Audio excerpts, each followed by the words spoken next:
Oh boy, strap in for the epic saga of Peter and his not-so-mundane life in Pleasantville, where the biggest crime seems to be that nobody's committed any crimes. Yeah, it's that kind of town. So peaceful, it's suspicious. Picture this. The movie kicks off with our bustling town center, where folks are milling about, probably contemplating the mysteries of life, like why avocado toast costs an arm and a leg. Then, bam! The sky is suddenly the hottest club in town for unidentified flying objects that didn't get the memo about peaceful town vibes, and start zapping people left, right, and center. Classic. Enter our hero, Peter. Just a guy chilling in a building, witnessing this intergalactic party foul. As he's about to RSVP with a missile to the face, plot twist. He wakes up. It's all a dream. Phew. Right next to him is his wife, Alice, who's probably thinking, not this again. Peter's got a VIP pass to Nightmare Land, featuring alien invasions on repeat. Alice, being the voice of reason, suggests maybe, just maybe, seeing a psychiatrist. But Peter, nah. He's convinced it's all going to magically resolve itself. This domestic bliss is the backdrop to their love story, folks. The tension at home could cut through a cake, a really awkward, silent birthday party kind of cake. They've got 2 daughters, Hannah and Lucy, who are also caught up in Dad's sci-fi dream saga. But Peter's a I'll handle it kind of guy, believing he'll solve the mystery of his dreams like he's Sherlock Holmes in space. To distract from the home tension, Peter, in a moment of dad optimism, promises a day out at the pier, and even plans a party for Alice's work promotion. Because nothing says normal like ignoring all your problems and partying instead. And here's a fun fact about Pleasantville. Schools are a myth, and kids are perpetually home because who needs education when you can have eternal summer break? Work isn't any less weird for Peter. He's there, doing his thing, when suddenly, his brain decides to play Apocalypse Now. His boss, David, the empathetic soul, suggests maybe seeing someone about these dreams. But Peter, he's convinced he's the chosen one, getting previews of an alien blockbuster. David, not wanting his office to turn into a sequel of Independence Day, gives Peter the see a doctor or else ultimatum. The visions keep coming. Now it's gunmen crashing the party. Peter wakes up at work, realizing he's napped through the apocalypse and missed family time. Ouch. Realizing he's not winning Dad of the Year, he finally decides to get help. Surprise! Alice is thrilled. At the clinic, Peter meets Chris, another patient. Plot twist. Chris is also getting the deluxe package in Nightmare Land. They're probably wondering if there's a group discount for apocalyptic visions. So, our protagonist, Peter, finds himself deep in conversation with Chris, the local prophet of doom, who's spouting off about mind control and invisible enemies with a vendetta against Earth's interior decorating. Peter, ever the skeptic in a sea of conspiracy theorists, decides to mentally check out because, let's be real, who wouldn't in a room full of people claiming the sky is falling? Just as Chris waltzes off to his shrink session, Peter's imagination decides it's time for another episode of Apocalypse Now Suburban Edition. This time, he's treated to a vision of his boss, David, and his family, casually strolling through the streets with guns. Because, of course, that's what people do in their free time in Peter's world. Shaking off his latest brain cinema screening, Peter decides he's too woke to be hypnotized by the man and bails on therapy. Because who needs professional help when you've got premium cable visions for free? Back at the homestead, Alice is all ears about Peter's therapy session. When he spills the beans about his latest disaster flick trailer visions, Alice, in her infinite patience, basically tells him to put a cork in it and focus on the party.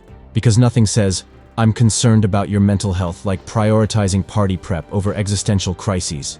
Cue the party scene, where the food is just for decoration because apparently, in Peter's social circle, eating is so last season.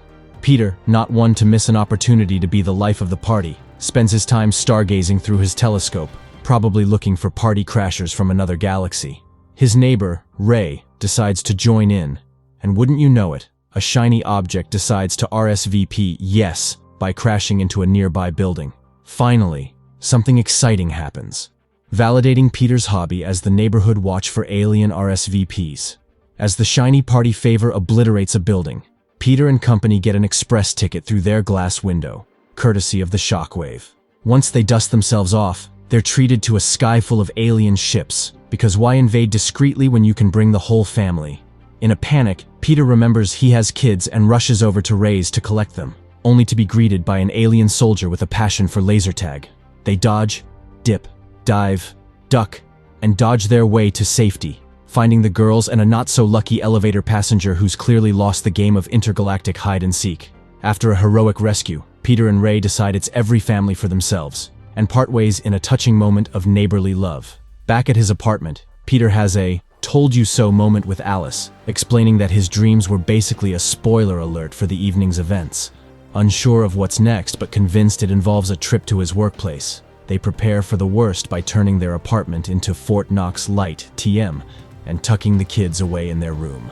So, Peter and Alice playing a high-stakes game of keep the door closed against an overly enthusiastic alien who clearly missed the memo on knocking before entering. Meanwhile, Lucy decides it's the perfect time for a game of hide-and-seek, with her stuffed toy Herman in a starring role, because priorities. As the alien, frustrated by Earth's stubborn door technology, decides to go full Kool-Aid Man through the wall, Peter and Alice have a parental oh no moment when they realize Lucy's gone rogue. Enter dramatic pause. The alien, probably questioning his career choices, decides to have a staring contest with Lucy. Seizing the moment like the action heroes they never knew they were, Peter and Alice jump into a chaotic tango with the alien, eventually getting the upper hand.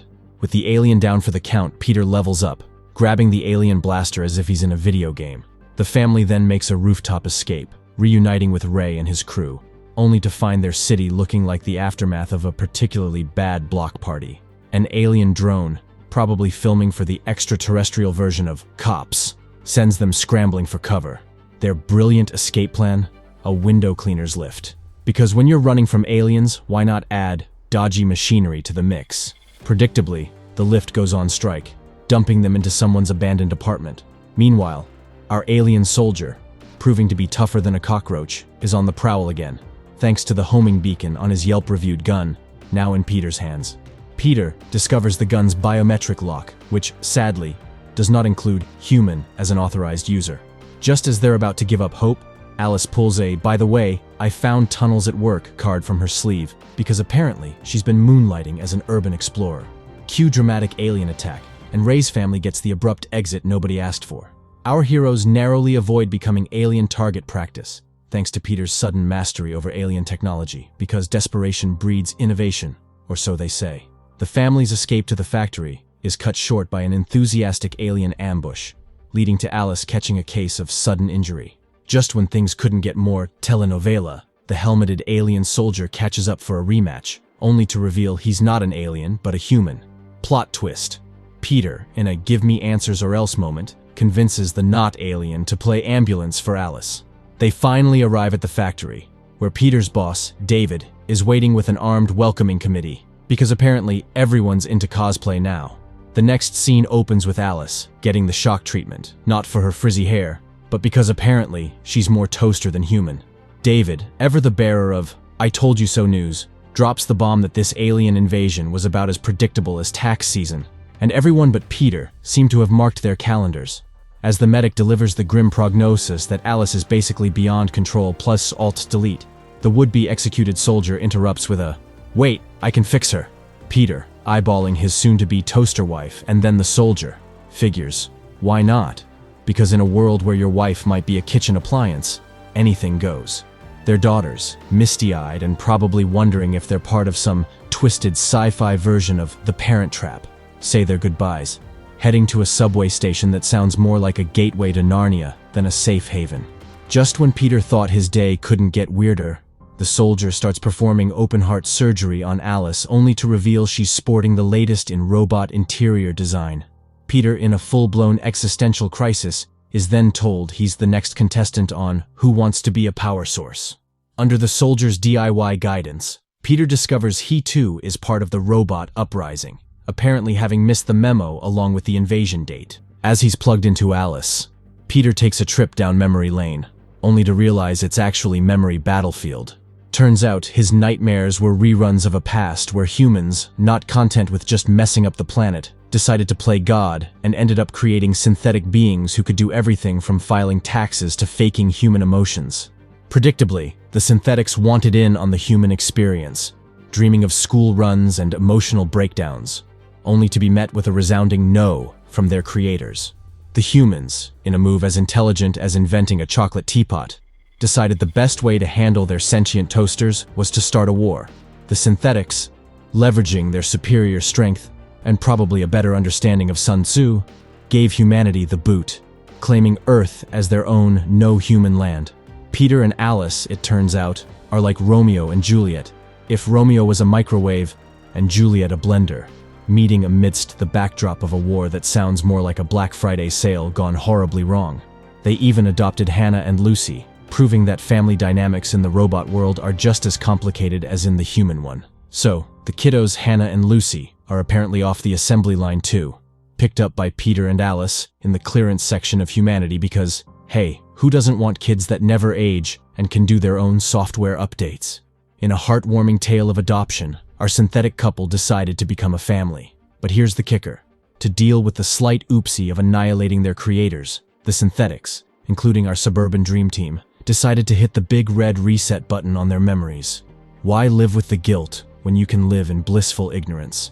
However, folks like David kept their memory chips intact, because someone had to remember to take out the trash and plot revenge against the humans who are, quite literally, out for blood. Fast forward, and Peter and Alice are rebooting from their latest update, courtesy of Miles, the soldier with a heart of gold, or maybe just better programming.